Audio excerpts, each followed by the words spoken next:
Good morning, everyone, and thank you very much for being here. I would like to make a statement in my national capacity on behalf of Japan, the Republic of Korea, the United Kingdom, and the United States. At the top, I would like to note that we are tracking reports that the DPRK has conducted another launch this morning. And as we investigate further, we call on the DPRK to refrain from engaging in provocative behavior and instead accept one of our numerous offers for dialogue. We are here today to share new, deeply troubling information. Arms negotiation between Russia and the DPRK are actively advancing. As was highlighted during Friday's council meeting, Russian Minister of Defense Sergei Shoigu stood beside Kim Jong Un during the DPRK's recent military parade, which showcased the DPRK's Security Council prohibited ballistic missile advancements. It is shameful that the Russian Federation, a permanent member of the Security Council, participated in a celebration of the DPRK's continued pursuit of nuclear weapons delivery systems. The United States is now able to share that Shoigu's visit was more than just a photo op. Russia used this visit to the DPRK to try to convince Pyongyang to sell artillery ammunition to Russia. Since then, Vladimir Putin and Kim Jong Un have exchanged letters pledging to increase their bilateral cooperation. Our information further indicates that following Shoigu's visit, another group of Russian officials traveled to the DPRK for follow-up discussions about potential arms deals between the DPRK and Russia. Russia is negotiating potential deals for significant quantities and multiple types of munitions from the DPRK to be used against Ukraine.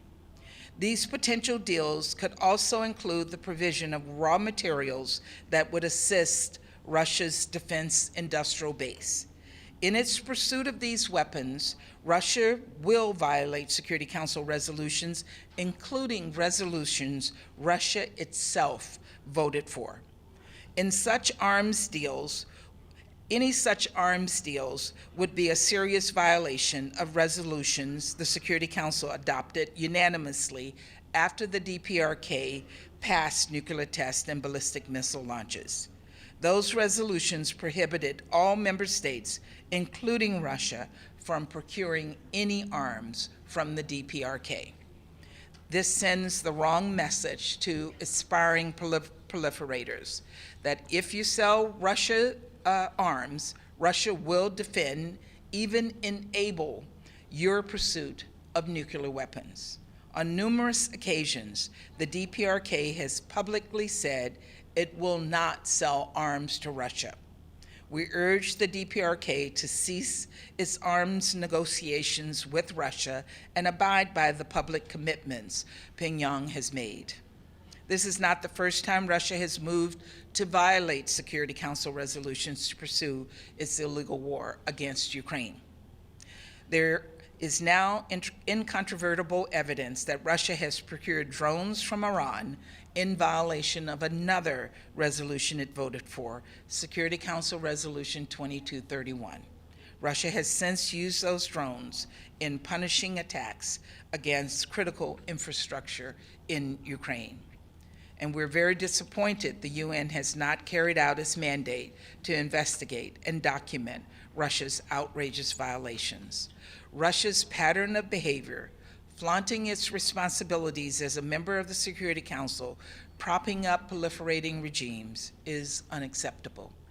The United States is therefore taking direct action by exposing and sanctioning individuals and entities working to facilitate arms deals between Russia and the DPRK.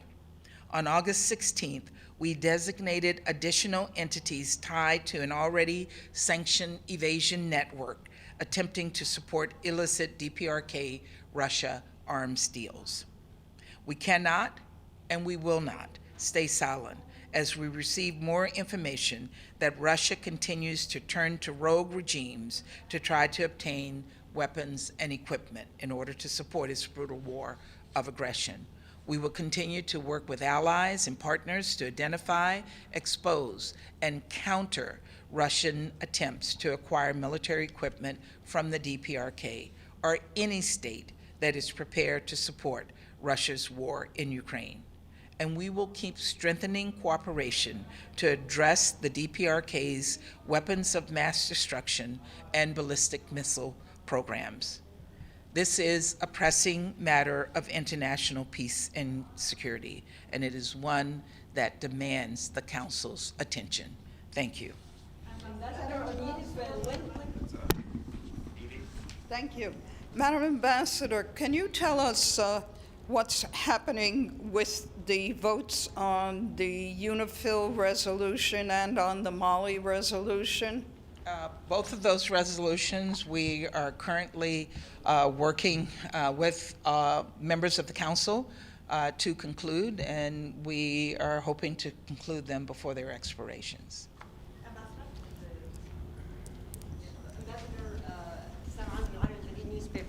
On UNIFIL, what do you want, what does the U.S. want to see in the resolution that you don't have yet? We're still working on the details of that and consulting with the pen holder as well as other members of the Council to ensure that we come up with a resolution that strengthens UNIFIL and provides UNIFIL what it needs to continue to operate effectively in Lebanon. Ambassador, question on Gabon. Coup in Gabon, can you react as president or in your national capacity? This seems to now be a growing phenomenon in West Africa. What does this council have to do to arrest the situation in that region? We're still investigating the situation. It's ongoing right now, and we don't have all the details, but we are consulting with other members of the Council on what action we might take. As you know, when the Niger coup happened, the Council did come into an emergency meeting, and we did issue a very, very strong statement on that, but we are still investigating. So until we know exactly what is happening on the ground, we won't take any actions. But let me just say clearly, we condemn any efforts by militaries to take power by force. Ambassador, on North Korea. Go for it, Jessica. On North Korea, do you have any physical evidence of these potential deals that you plan to share with the Security Council? Will you call any kind of Security Council discussion on it? And have you met or have you tried to meet with your Russian or North Korean counterparts here at the UN on this topic? I have not met with either North Korea or Russia on this particular topic, but as you know, we have been proactively working with our partners to ensure that the Security Council engage on these issues, calling on both Russia and China to support our efforts to both condemn but also to continue to support the resolutions that they have already agreed to. Thank you. Thank you.